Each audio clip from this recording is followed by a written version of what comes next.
Una patología que es frecuente en el mundo entero. De hecho, ustedes ven la imagen, la incidencia pues ocupa el tercer lugar.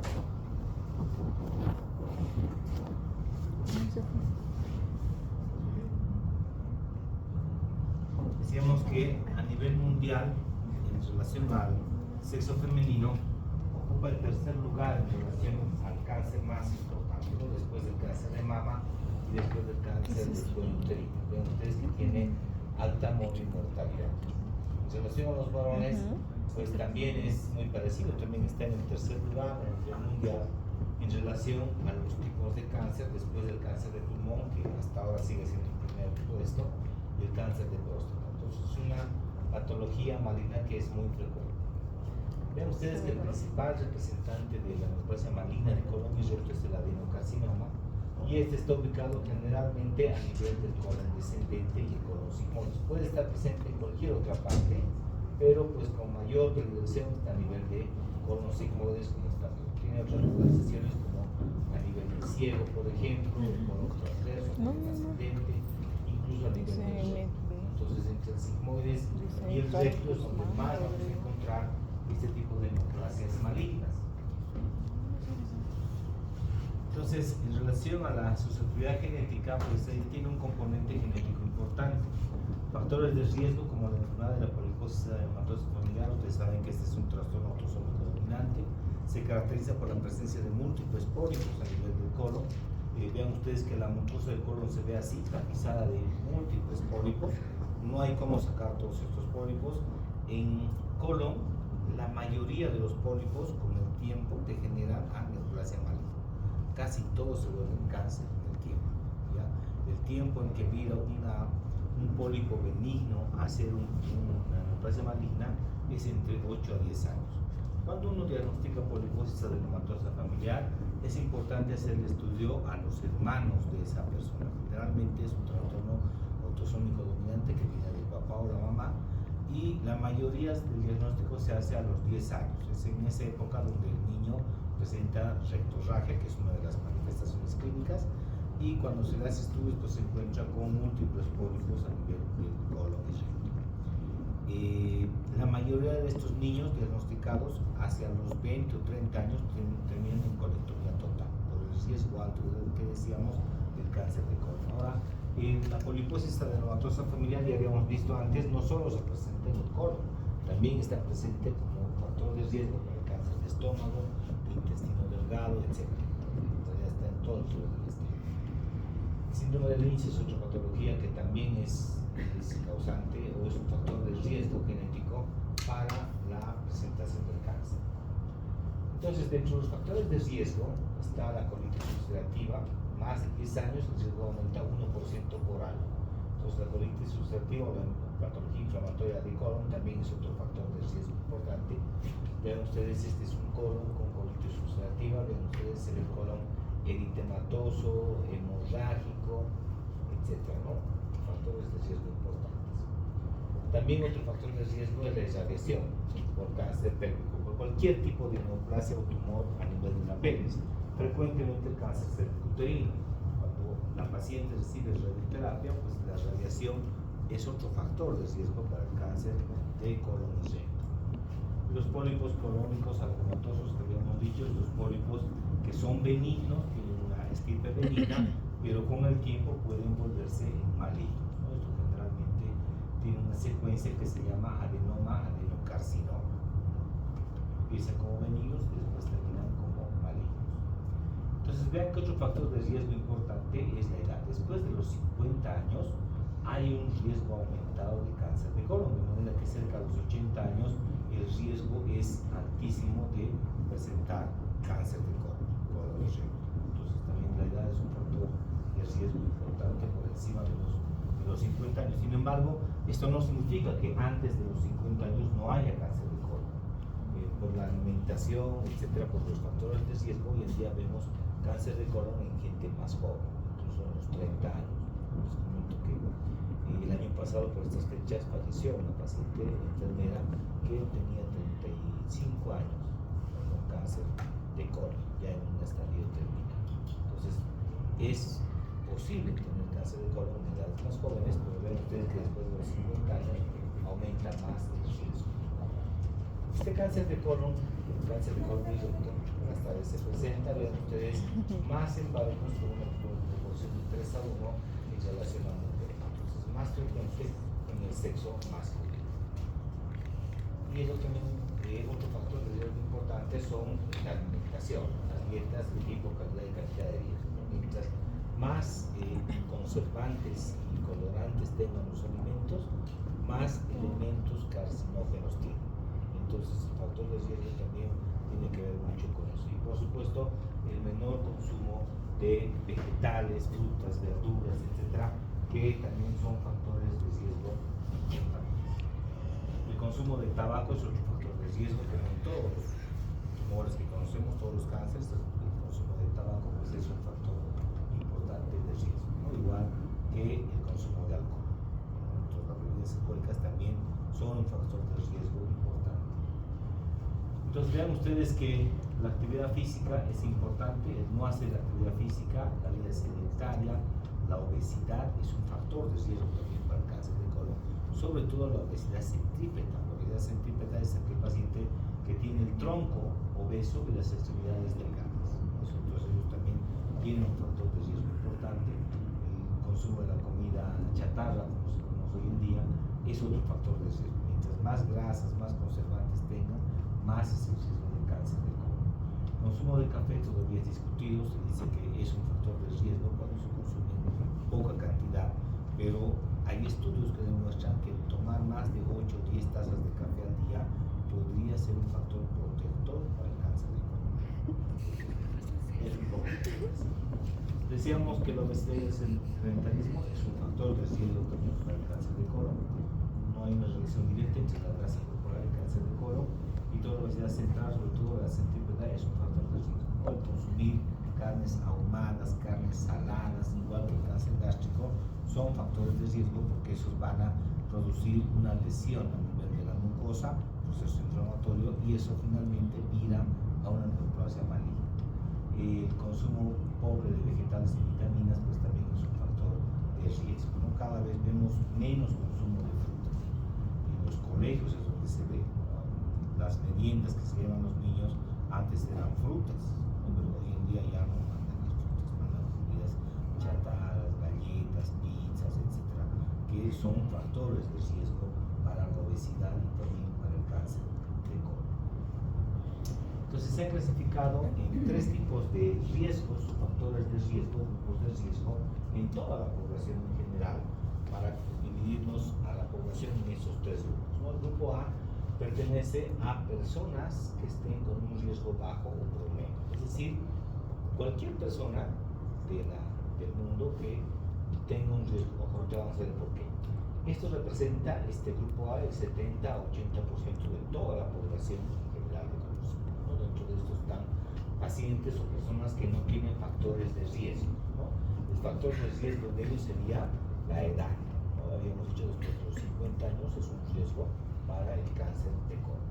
Entonces, el antecedente familiar del cáncer colorectal o adenomas en un familiar de segundo o tercer grado es otro factor en este grupo etario, de riesgo, los antecedentes familiares de cáncer colorectal, adenomas o un familiar de primer grado mayor de 60 años o 2 familiares de segundo grado también son factores de riesgo en este grupo poblacional que vemos. En cambio, el grupo B está conformado por un riesgo moderado, esto representa 20 a 30% de la población total.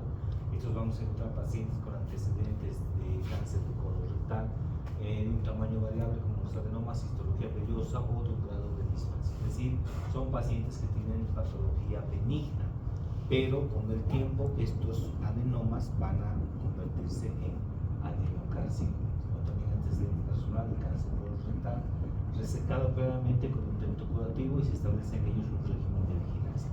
Estos son pacientes que tienen cáncer, pero en una etapa muy temprana, en un estadio muy temprano como el tumor in situ, por ejemplo, cuando no atraviesa la lámina propia, y en estos se hace la resección y el paciente estaría curado, ¿cierto?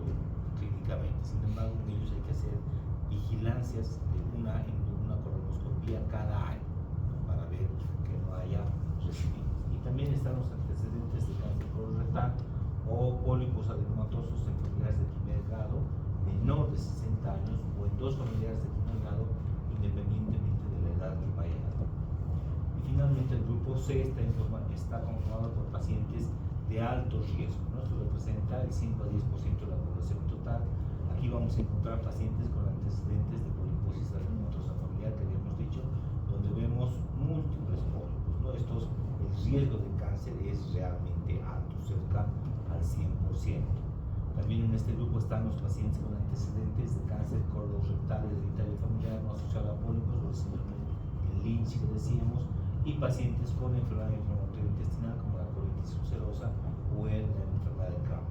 Ellos tienen un riesgo muy alto, cerca del 80 a 100% de desarrollar cáncer colorectal. Y bueno, en relación al estilo de vida, el no hacer ejercicio es un factor de riesgo. El consumir, habíamos dicho, bebidas alcohólicas, tabaco es un factor de riesgo. La terapia de restitución hormonal con las hormonas es otro factor de riesgo también. Y el consumo de AINES es un problema natural. En relación a la clínica, como todas las neoplasias malignas, no hay un síntoma que nos oriente a pensar en el inicio de que el paciente estuviera con un cáncer colorectal.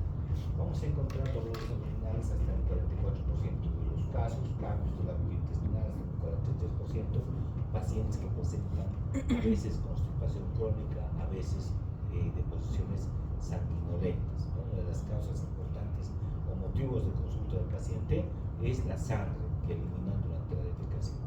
El cáncer colorectal, el cáncer de colon en realidad, se comporta de una manera diferente dependiendo de la localización. Hemos dicho que es más frecuente en el colon sigmoides, ¿no es cierto? Y menos frecuente en otros sitios. Pues si nosotros dividimos el colon en dos partes, el lado derecho que correspondería al ciego, colon ascendente, el ángulo hepático y la mitad derecha del transverso, y el resto como colon izquierdo, los cánceres del lado derecho son más anemizantes, se presentan más con hemorragia digestiva. En cambio, los del colon izquierdo son más estemosantes. Entonces, dentro de la clínica será la dificultad para la eliminación de heces, la constipación crónica o las heces acintadas. Las heces acintadas se refieren a un adelgazamiento en el grosor de las heces, ¿no? Esto por el crecimiento del tumor a la luz, esto hace que disminuya la luz del colon y del recto. Entonces la proctorragia está presente en gran parte de los pacientes, puede haber un compromiso del estado renal, y en los pacientes cuya neoplasia esté muy avanzada vamos a encontrar además masa palpable. Son pacientes que están enflaquecidos y que alguno al hacer la inspección o el examen físico abdominal vamos a encontrar una masa dura palpable. Estos pacientes, al tener una neoplasia a nivel del colon, van a tener episodios de sangrado, lo que va a llevar a una anemia microcíclica, que está presente en el 11% de los casos. De hecho, la anemia, el sangrado transcolónico es un factor importante como método de screening para identificar pacientes o grupos poblacionales con cáncer en una etapa muy temprana.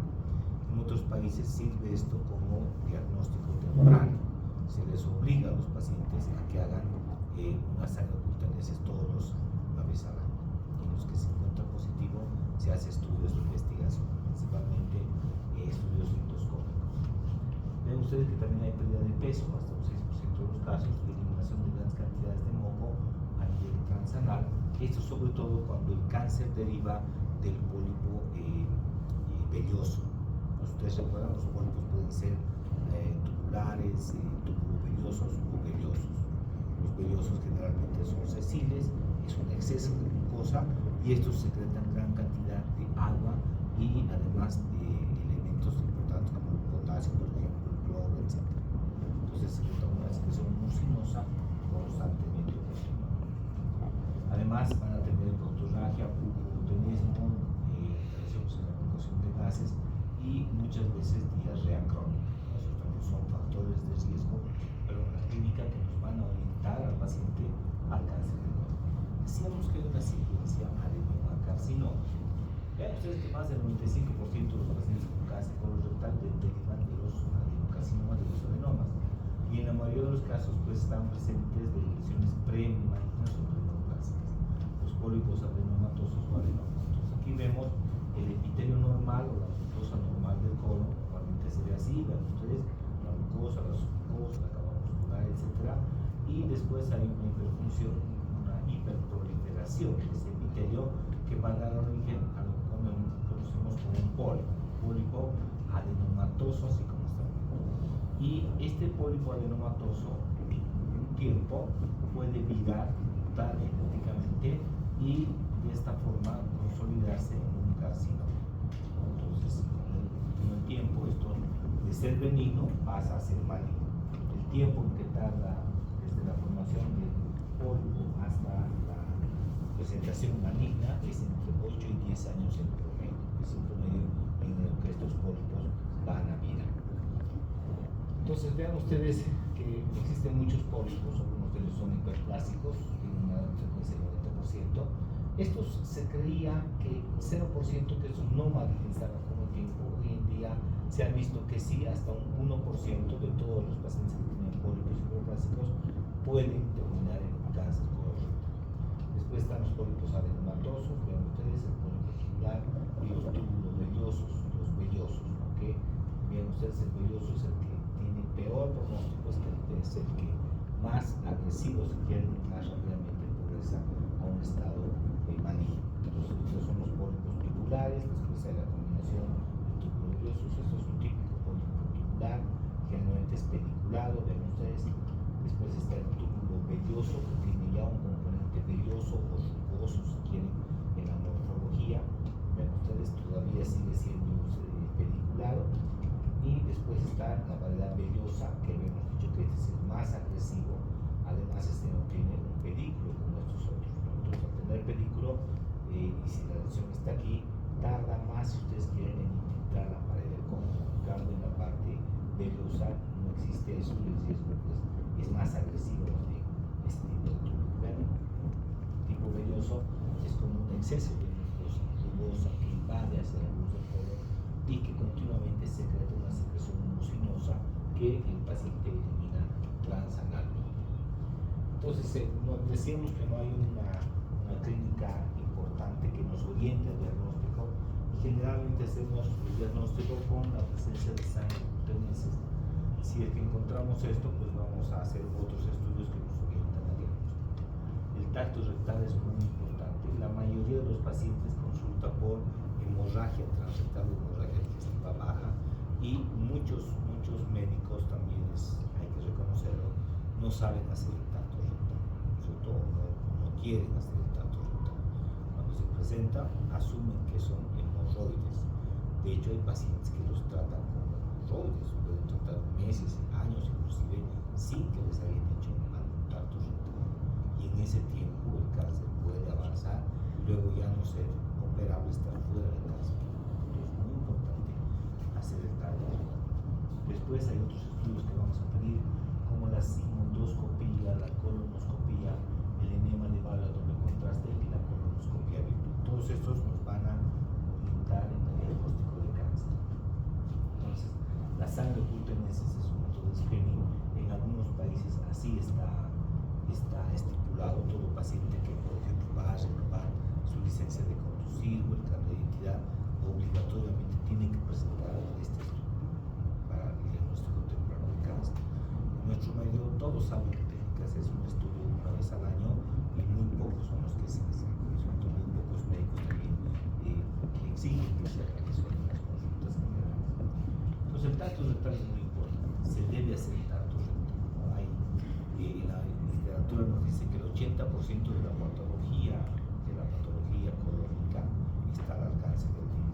Entonces, se debe hacer el tacto rectal. No es un examen que nos guste hacer, tampoco que sea cómodo, pero pues es necesario, por eso es importante saberlo.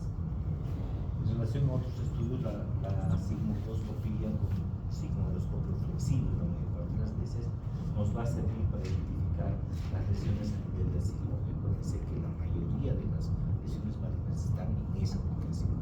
Entonces podemos ver y tomar biopsias además de esa región, además de encontrar otras alteraciones. Por ejemplo, si encontramos un pólipo y si sabemos que estos pólipos pueden virar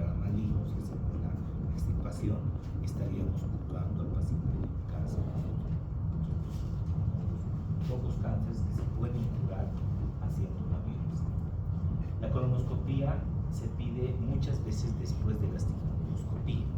Si hacemos una sigmoidoscopía y encontramos una lesión, tomamos una biopsia, el siguiente paso será una colonoscopía para ver todo el colon, no solamente hasta el colon sigmoide. Hay tumores que pueden ser dos tipos de tumores del mismo estilo histológico o de diferentes tipos histológicos, lo que se conoce como las neoplasias sincrónicas o asincrónicas.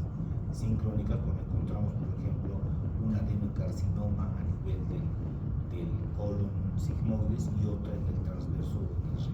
Y de otro estilo histológico, si encontramos dos lesiones separadas, pero de diferentes tipos.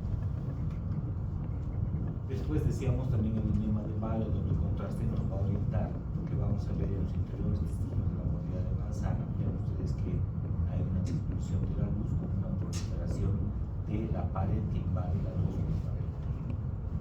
Ese tipo de tumores se ven con más frecuencia en el cáncer de colon del lado izquierdo, ¿no? Es donde más invade la luz.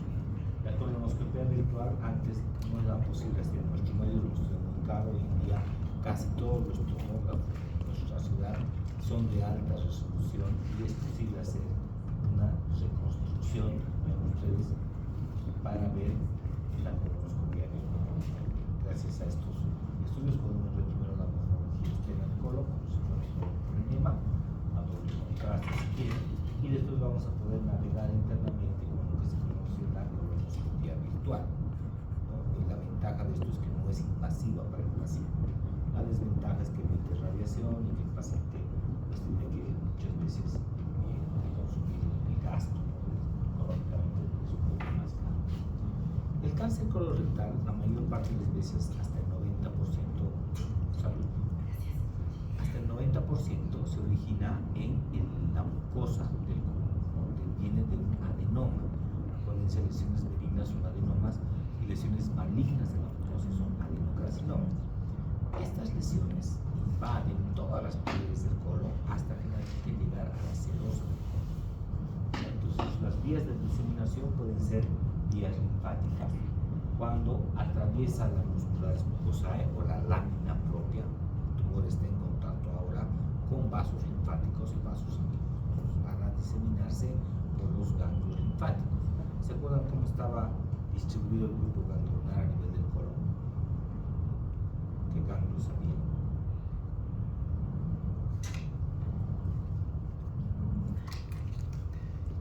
Había ganglios que se llaman epicólicos, después había muchos anacólicos, había principales e intermedios. Por eso es importante conocer la anatomía, porque esas son las vías de diseminación. Después otro está la vía sanguínea. Esto tiene que ver con la irrigación venosa. La sangre venosa del colon, en la mayor parte de las veces, en la mayoría, va hacia el hígado, porque la sangre es llevada por la vena mesentérica inferior. Esta se une a la vena esplénica y a la vena mesentérica superior y forma la vena hepática, y esta ingresa al hígado. Por lo tanto, por vía sanguínea, uno de los principales sitios de metástasis es el hígado.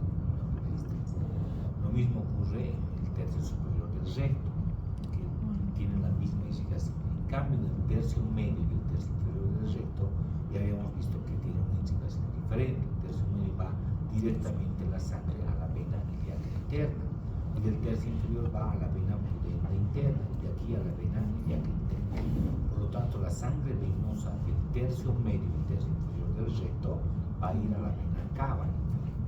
De la vena cava inferior va a llegar la sangre al lado derecho del corazón y de ahí a los pulmones. Entonces, los pulmones serán el principal sitio de metástasis cuando el cáncer se encuentre en el tercio medio o tercio inferior del recto. Otra vía de diseminación es por continuidad, y esto se refiere a que el tumor ha llegado hasta la serosa y de la serosa invade a tejidos vecinos, estructuras vecinas por continuidad. Y después está la siembra peritoneal. Esta siembra peritoneal se refiere a que el tumor sale de la serosa y una vez que está expuesto en la cavidad peritoneal se divide en células microscópicas neoplásicas, que estas se implantan en el peritoneo parietal. ¿Por qué se implantan ahí? Porque son arrastradas por el líquido peritoneal. Si ustedes recuerdan, el líquido se secreta el peritoneo parietal, pero el peritoneo mismo reabsorbe ese líquido. En los sitios donde debiera reabsorberse es donde se fijan estas células y ahí es donde crece, obstruyendo los sitios de absorción del líquido peritoneal. Y esto va a llevar a la consecuencia lógica de la formación de ácidos. Entonces, ¿cuáles son los posibles sitios de metástasis de un cáncer colorectal? Será el hígado, el pulmón, el hueso y el cerebro. Nosotros cuando veamos pacientes con cáncer de colon y recto, tenemos que ir a buscar metástasis en todos estos grupos. Hay una diseminación vertical. Esta diseminación vertical es la que habíamos hablado, de que invade de la mucosa, la submucosa, la muscular y la serosa. Y la otra es una diseminación horizontal. Esta diseminación horizontal nos habla que estas neoplasias avanzan también en sentido proximal y sentido distal, dependiendo del tumor, entre las paredes que forman el colon. Entonces, esta diseminación generalmente 2.5 hacia el proximal y 2.5 hacia el distal. Del margen macroscópico o anatómico que vemos, 2.5 centímetros más estarían comprometidos con neoplasias malignas, aunque no se toque y aunque no se vea con esa neoplasia. Esto en la parte quirúrgica es muy importante. Vemos en quirófano, de la lesión que estamos viendo hay que contar 2.5 hasta 5 centímetros inclusive, para estar seguros de que al hacer la resección no estemos dejando una célula primaria maligna. Bueno, la diseminación vertical que hemos visto hace un momento, que empieza a nivel de la mucosa y que invade a todas las capas de la pared hasta finalmente salir de la serosa. La diseminación linfática que habíamos visto a través de los ganglios epicólicos, los paracólicos, los ganglios intermedios y los ganglios principales. Entonces, las malignas también se diseminan por el hematógeno. Ya habíamos visto, la mayoría va a ir hacia el hígado en una primera instancia por la irrigación venosa que existe. Después la irrigación pulmonar es otra fuente importante de metástasis, y algunos otros menos frecuentes como el hueso, por ejemplo, o el cerebro, o los ovarios, o las glándulas suprarrenales, etcétera, que también pueden ser asientos de metástasis. En relación a la diseminación peritoneal, ya habíamos visto que el tumor que sale de la serosa está en contacto con el líquido peritoneal. Ese tumor va a ir a alojarse en los sitios donde pudiera absorberse este líquido y va a producir en el paciente una ascitis importante. Entonces, ¿cómo vamos a hacer el diagnóstico de un paciente con cáncer colorectal? Primero vamos a sospechar. En todo paciente o persona que consulte por encima de los 50 años, tenemos que tener una sospecha dentro de las neoplasias malignas del cáncer de colon, porque hemos visto que es más frecuente. Si está cerca de los 80 años, más todavía. ¿Y qué prueba le haremos para iniciar nuestro diagnóstico? ¿Qué examen?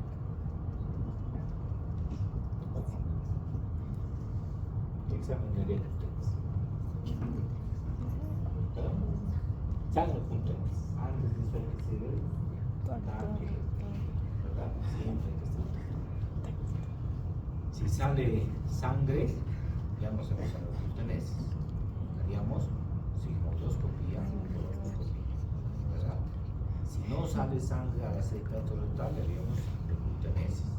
Si sale ahí positivo, sigmoidoscopía o colonoscopía, además de corroborenina, ¿cierto? Y después, si es que encontramos alguna lesión, tenemos que tomar una biopsia. La única forma de diagnosticar un cáncer es con reporte histopatológico. Si no tenemos eso, no hay como decir que el paciente tiene cáncer. Tomamos una biopsia, mandamos a patología y el resultado, si sale positivo para neoplasias malignas, ya sabemos que es un cáncer. El siguiente paso será saber hasta dónde ha llegado el cáncer. O sea, estoy buscando vías de diseminación a través de las metástasis, ya sea regionales, por continuidad o a distancia. Pedimos tomografías, pedimos radiografías, etc. Incluso la laparoscopía. Cuando ya sepamos esto, recién podremos encasillar en algún grado, en algún estadio a este cáncer. Podemos decir que estamos en estadios tempranos o en estadios ya tardíos. Y después de hacer todo esto, recién podremos plantear el tratamiento, que puede ser receptivo, con un carácter receptivo, intentando mejorar la sobrevida del paciente a 5 años, o en carácter solamente paliativo, ya no mejorar la sobrevida, pero sí mejorar la calidad de vida por el tiempo que le queda al paciente. Eso es lo que generalmente hacemos Entonces, dentro de esto está, dentro de esta estratificación, está la clasificación TNM. Esto es muy importante. Acuérdense que esta es una clasificación universal, donde TX significa que el tumor no puede ser evaluado. No significa que no tenga el tumor, sino significa que por el estudio que hemos hecho, por la biopsia que hemos hecho, no es posible saber si tiene o no tiene cáncer ese paciente. Entonces, cuando nos reportan TX, tenemos que volver a tomar una biopsia o hacer otro estudio que sea más sofisticado, ¿verdad? T0 es cuando no hay indicios de tumor. Ese es el estadio, el T0 que todos quisiéramos con los pacientes que no tengan tumor, aunque no tengan una plaza maligna. TIS o TIS significa carcinoma in situ, es el tumor que habíamos visto que no ha atravesado la lámina propia, no igual que en el cáncer gástrico, hay una lámina propia, igual que en el estómago, más bien por el intestino delgado. Está esa lámina propia, si ustedes recuerdan, en la mucosa, antes de la capa muscular de la mucosa. Entonces, si está en ese lugar, pudiéramos considerar curado el cáncer cuando vayamos a sacar. Incluso haciendo la mucosectomía, hasta la submucosa, estaría curado el paciente. Simplemente habría que hacer controles. Después está el T1, es cuando el tumor ya atraviesa esa lámina propia y llega hasta la submucosa. Después está el T2, cuando invade esta muscular propia. El T3, cuando invade entonces la muscular propia a tejidos pericorrectales, tejidos vecinos. Y el T4, cuando el tumor ya atraviesa el peritoneo visceral, cuando ya está en contacto con otros órganos. 4A y 4B, 4A cuando está en contacto y 4B cuando invade directamente a otros órganos vecinos, como por ejemplo el útero, el intestino delgado, donde esté localizado el tumor. Después, en relación a los linfonodos o ganglios linfáticos regionales, deben igual NX significa que no puede evaluarse esos ganglios regionales. Realmente, cuando pedimos una tomografía y vemos que nos sale NX, el siguiente paso será una resonancia magnética, probablemente porque tiene mayor resolución para intentar identificar ganglios. N0 significa que no hay metástasis en los linfáticos regionales. Esto en la parte preoperatoria es un poco controversial. Los linfonodos que sean menos o que midan menos de 5 milímetros probablemente van a pasar desapercibidos por algunos estudios como la tomografía. Entonces, linfonodos más pequeños pueden pasar desapercibidos. Generalmente terminamos de estabilificar según PNX después de la cirugía. Sacamos la pieza quirúrgica junto con los ganglios y mandamos a patología. Y allá nos dicen cuántos ganglios están comprometidos. N1 significa metástasis de 1 a 3 ganglios linfáticos regionales. Se divide esto en 1A, 1B y 1C. 1A cuando hay metástasis en un ganglio, 2 o 3 ganglios en 1B, y en 1C cuando además hay un depósito tumoral, la subserosa del mesenterio, tejidos perifóricos, etc., no caracterizados en metástasis linfáticas regionales. En cambio, N2 es cuando hay más de 4 ganglios linfáticos regionales, N2A cuando hay metástasis de 4 a 6 ganglios, y N2B es cuando hay más de 7 ganglios. Y en M0 significa sin metástasis a distancia, M1 metástasis a distancia M1A cuando está limitado a un órgano localizado, por ejemplo, el hígado, pulmón, ovario, etc. Y M1B cuando hay metástasis o más de un órgano localizado en 2 o más y es 1B. Entonces también es importante hacer eso. Entonces, con todo eso decíamos, después de haber hecho el diagnóstico, después de haber hecho una biopsia y después de haber estudiado al paciente, recién podremos estadificar. Y vamos encasillados en estadios del 1 al 4 para el cáncer cológico, dependiendo de qué estadio está. Por ejemplo, en el estadio 1 vamos a encontrar un tumor, un T1 o T2 con N0, M0, hasta el estadio más avanzado que es el estadio 4, donde vamos a encontrar cualquier T, cualquier M, pero con metástasis se aprecia. Vean ustedes que mientras más temprano diagnostiquemos, la sobrevida va a ser mayor a 60 años. Mientras más tarde se haga el diagnóstico, la sobrevida también es menor a 5 años. En relación al estadio de diagnóstico, la mayoría se diagnostica en un estadio avanzado 3 y 4. El 63% de todos los pacientes con cáncer colorectal, el diagnóstico se hace en un estadio tarde. Y solo un 37% en un estadio temprano. ¿Ya? Esto porque es difícil hacer un diagnóstico si el paciente no acude a la consulta. Recuérdense que en el estadio temprano la clínica de la mayoría de los pacientes es asintomática, el paciente no presenta ningún síntoma. Y cuando ya empieza a presentar síntomas es que ya está en un estadio avanzado. Entonces es importante ver todo esto. Bueno, ¿qué hacemos preoperatoriamente para saber si hay o no hay metástasis? Tenemos que ir a buscar metástasis. Serían los dos principales sitios de metástasis son el hígado y el pulmón. Y aquí podemos pedir una radiografía simple de abdomen. Vamos a encontrar estas imágenes nodulares que ocupan, ven ustedes, ambos campos pulmonares. Esto nos va a orientar a una metástasis pulmonar. Si hacemos una ecografía o una ecografía, vamos a ver esta imagen a nivel del hígado. Y si hacemos una tomografía, vamos a ver estas imágenes también que son importantes de metástasis a nivel hepático, ¿no? Si esto, vean ustedes, captan además el contraste. También es importante evaluar el resto del colon, es decir, nosotros vamos a encontrar probablemente un cáncer en el sigmoides, no significa que ahí se quedó el estudio, tenemos que hacer que hacemos una colonoscopia para evaluar todo el resto del colon. Entonces, siempre es importante hacer colonoscopia postoperatoria y colonoscopia intraoperatoria inclusive. Hay otros estudios que vamos a pedir como los marcadores tumorales, dentro de esto está el antígeno carcinoma del 19. Estos pues nos van a ayudar en relación más que al diagnóstico, al seguimiento que vayamos a hacer al paciente. Por ejemplo, el carcinoma primario hasta 3 a 5 es su valor normal, y si encontramos por encima de ese valor, probablemente vamos a encontrar en un paciente con un cáncer colorectal. Pero decíamos que esto, más que ayudarnos en el diagnóstico, nos ayuda en el seguimiento. Por ejemplo, si nosotros le decimos sea un paciente con cáncer colorectal y estaba en 95, le operamos al paciente, lo lógico es que esto vaya descendiendo en el seguimiento. En los siguientes meses, probablemente esto va a estar en 60. Si despedimos 2 o 3 meses después, va a estar en 40, después en 20 y va a ir descendiendo hasta su valor.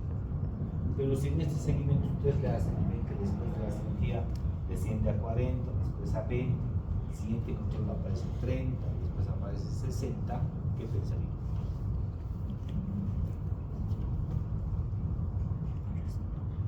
¿Cuál sería su impresión? ¿Está raro el laboratorio? Probablemente haya algún foco activo de este cáncer. ¿Dónde puede haber focos activos? En el sitio donde estaba el tumor. Puede quedarse microscópicamente y haber crecido. Acuérdense que este tumor, o todos los cánceres, están formados no por masas grandes, sino por células microscópicas mutables, el cáncer. Entonces, en la cirugía pueden haberse quedado algunas células y pasar desapercibidas, y esas van a crecer y van a comportarse como un tumor masal. O puede haber metástasis a nivel de hígado o de pulmón que también estén activas y por eso estén haciendo subir estos marcadores tumorales. Entonces, vean que nos sirven estos más para el seguimiento que para el diagnóstico mismo. Ahora damos cuenta muy rápidamente. Y el tratamiento, por supuesto que el tratamiento tiene dos intenciones. Una es el carácter receptivo, intentando, habíamos dicho, mejorar la sobrevida del paciente. Si estamos en un estadio temprano, el tumor in situ, por ejemplo, tendrá un carácter curativo, así que el paciente estaría prácticamente curado, ¿no es cierto?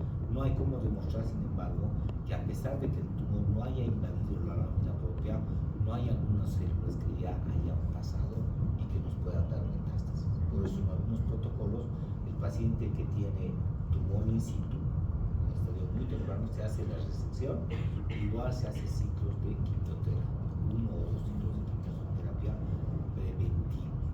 Ya por si hubiera pasado alguna célula, esta no desarrolle por la quimioterapia.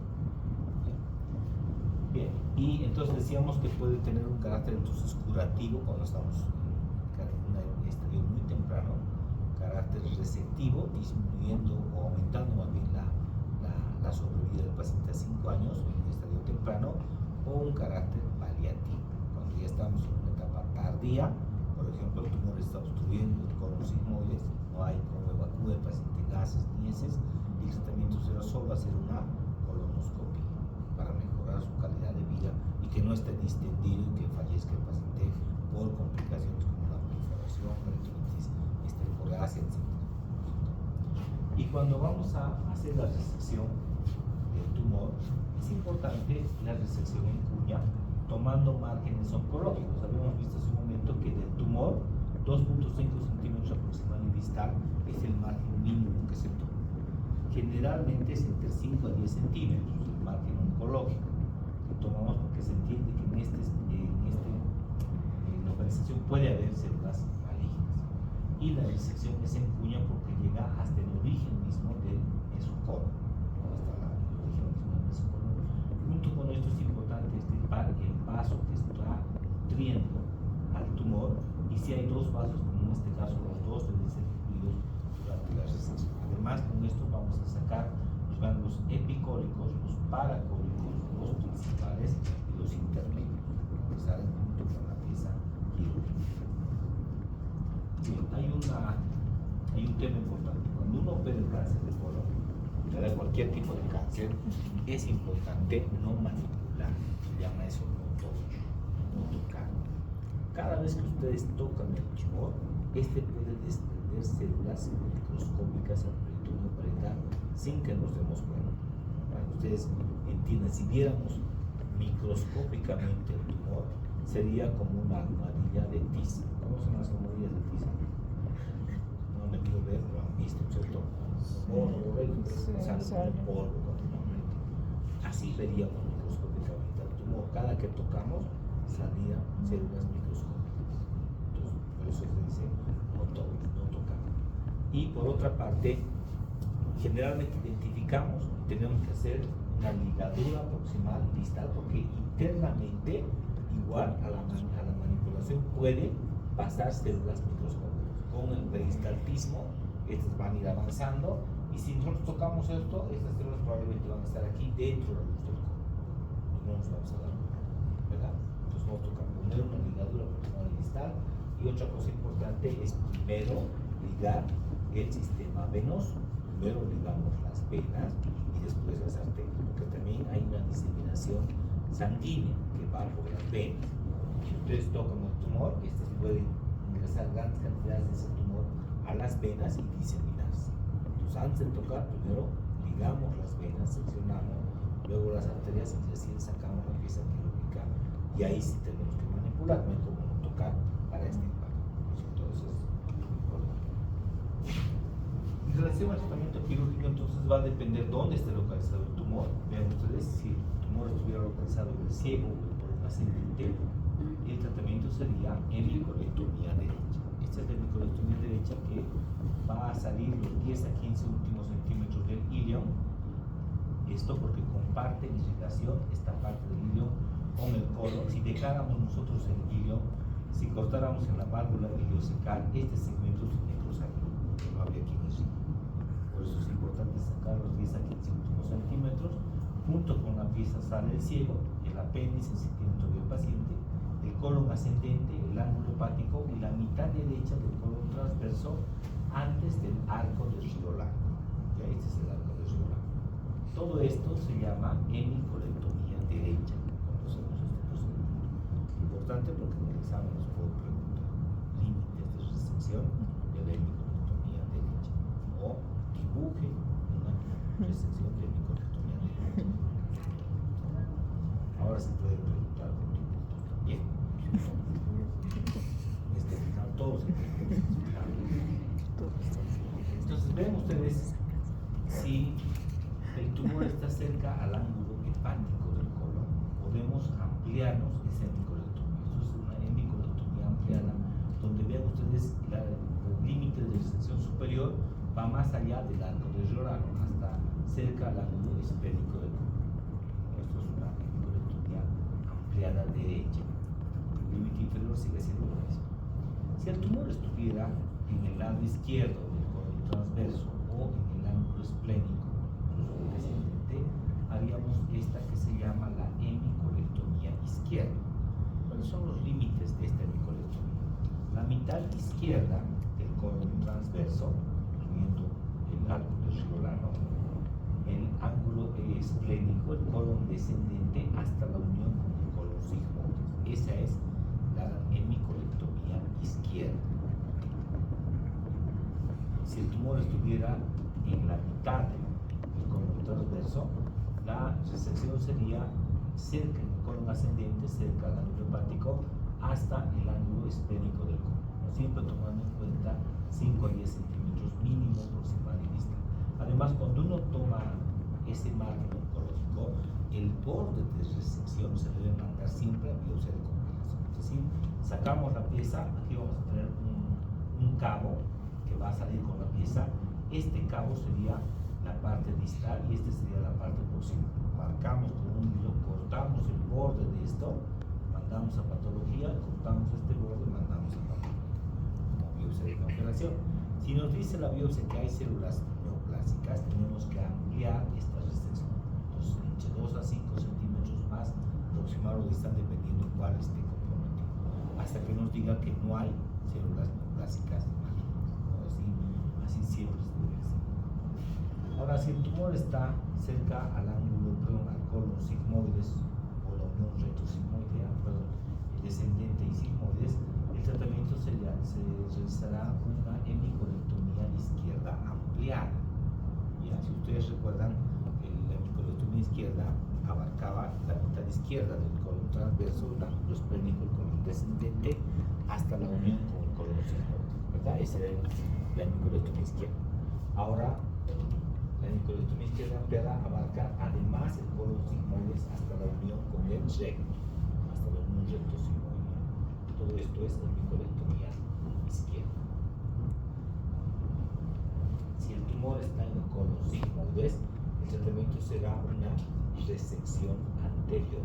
Resección anterior significa cortar la unión del colon descendente y sigmoides y la unión del sigmoides y el recto. Es decir, sacar solo el sigmoides se llama resección anterior. Ahora, si sacamos el sigmoides y una parte del recto, sería resección anterior baja. Si sacamos el recto por debajo del promontorio, se llama resección anterior ultra baja. Entonces, lo importante es que si el tumor está en el colon sigmoides, sacamos todo el sigmoides y eso sí ya decíamos resección. Bueno, esta imagen es para ver, vean ustedes, la sobrevida del paciente de acuerdo a los estadios.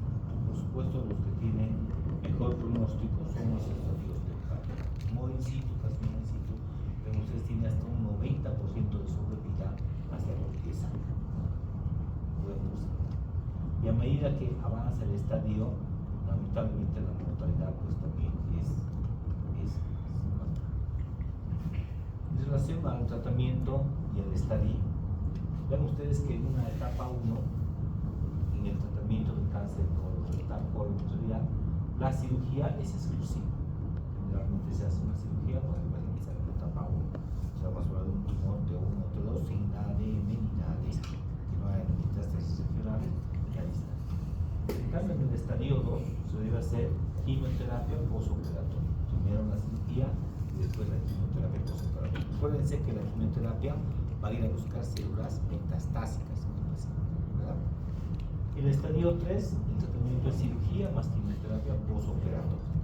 Entonces, igual se hace primero la cirugía y después la quimioterapia. Y en el estadio 4, la cirugía solo es paliativa. Aquí no intentamos mejorar la sobrevida del paciente, sino solamente paliativa. Eventualmente se puede hacer quimioterapia. Generalmente ya en un estadio 4 es una etapa terminal del cáncer y muchas veces ya no hacemos siquiera la quimioterapia porque empeoramos la calidad de vida del paciente. Entonces, ya es importante. El cáncer de recto es un poco diferente, vean ustedes. En una etapa 1, la cirugía va a ser exclusiva.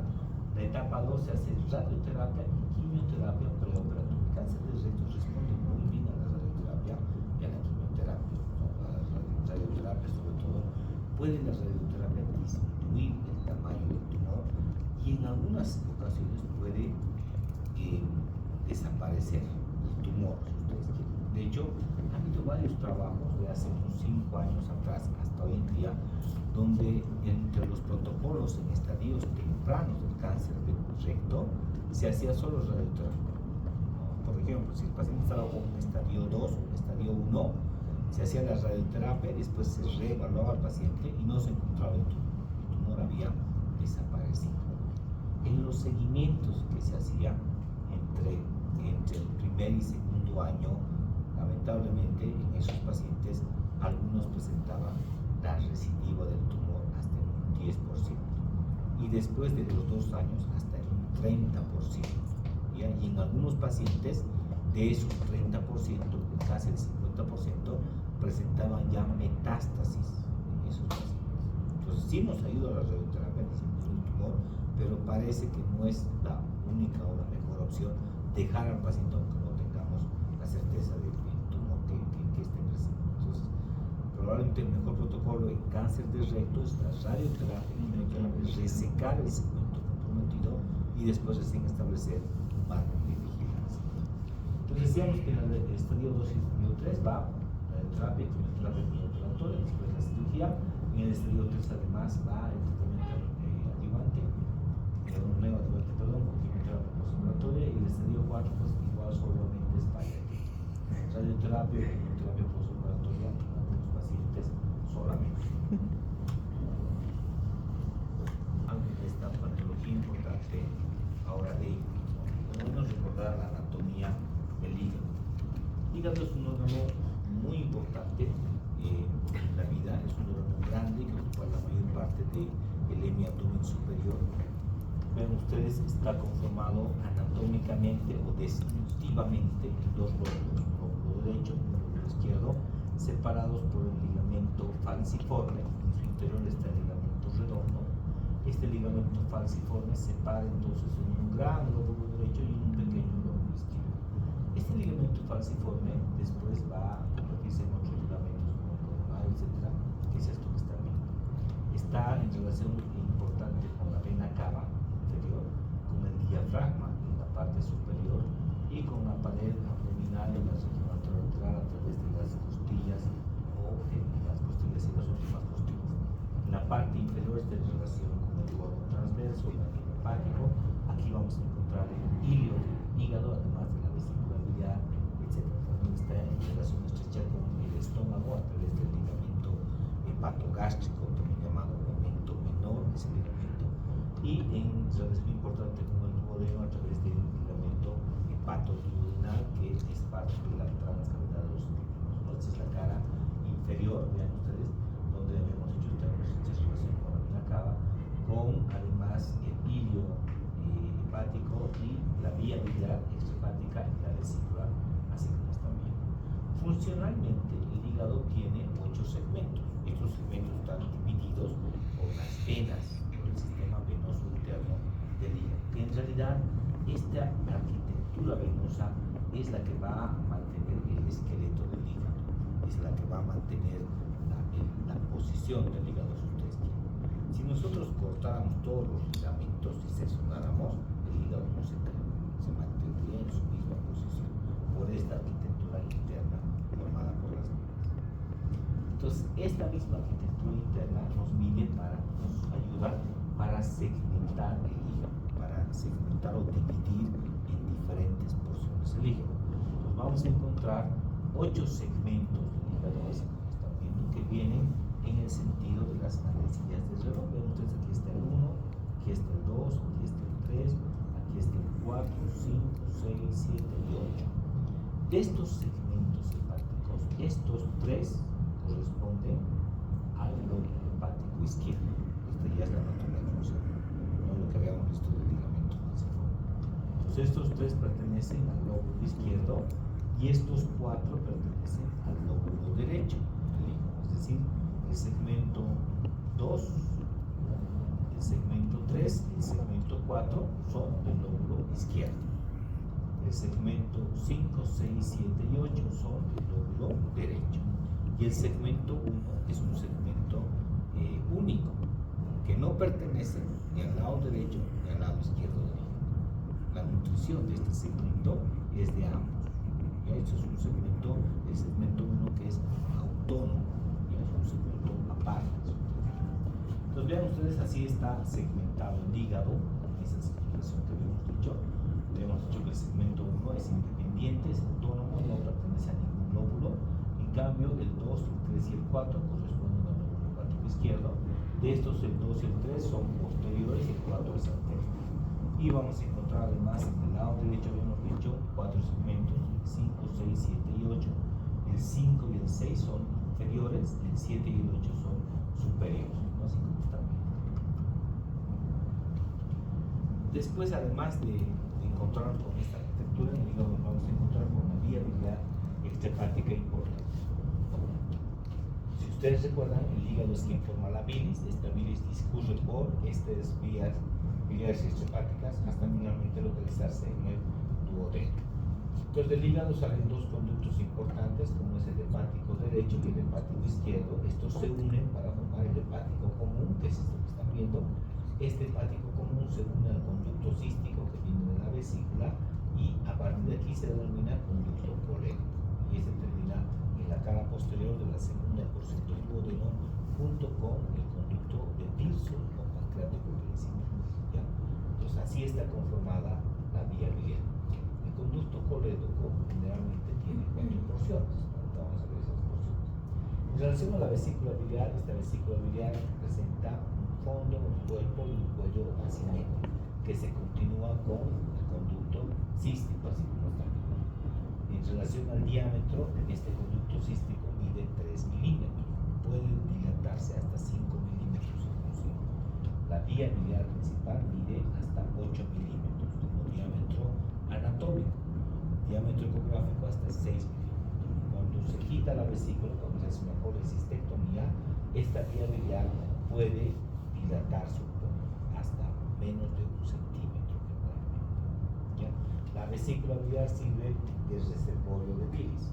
No es que la vesícula forme bilis, simplemente reserva hasta 60 ml de bilis.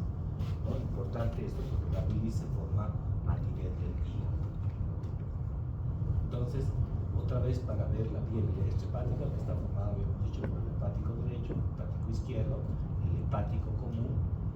Este se une, decíamos, al conducto cístico y va a formar el colédoco. Y vean ustedes cómo en la cara posterior de la segunda porción del duodeno desemboca junto con el conducto pancreático principal en esta región que se llama la región de la ampolla de Barthes. El conducto cístico tiene unos repliegues mucosos. Estos son la manera de válvulas que se conocen como las válvulas de Lister. Estos son importantes porque evitan que salgan caldos, si ustedes quieren, de la vesícula hacia el intestino, hacia la vía derecha. El conducto colédoco, que se inicia en la unión del hepático común y el conducto cístico, tiene 4 porciones importantes. Una, esta que están viendo, que es muy cortita, que se llama supraduodenal, porque está por encima del duodeno. Esta es la primera porción del duodeno y la segunda porción del duodeno. Entonces, este segmento se llama el colédoco supraduodenal. Vean ustedes que el colédoco además pasa por detrás del duodeno. Esa porción se llama retroduodenal, está pasando por detrás. Después el conducto colédoco ingresa dentro del páncreas para terminar finalmente donde hemos dicho. A esa parte se llama intrapancreática. Y finalmente vean ustedes que el colédoco atraviesa la pared del duodeno para desembocar, habíamos dicho, en la cara posterior de la segunda porción del duodeno. A esa porción se llama intramural. Y entonces 4 porciones: supraduodenal, retroduodenal, intrapancreática e intramural. Y esos son importantes elementos que ustedes deben conocer. Vean ustedes que la unión del conducto colédoco y el páncreas lo hace en una zona abierta que se llama la ampolla de Barthes. En esta zona generalmente se une el conducto pancreático principal al colédoco. Puede haber desembocaduras diferentes. El conducto pancreático principal desemboca en otro conducto que es paralelo a un caño de escopeta junto con la vía biliar principal, o puede desembocar más arriba todavía antes de esta porción de la ampolla. Igual esto es para ver las estructuras del duodeno en su primera porción, segunda porción, etc. Vean ustedes cómo el conducto colédoco se une al pancreático principal y ambos desembocan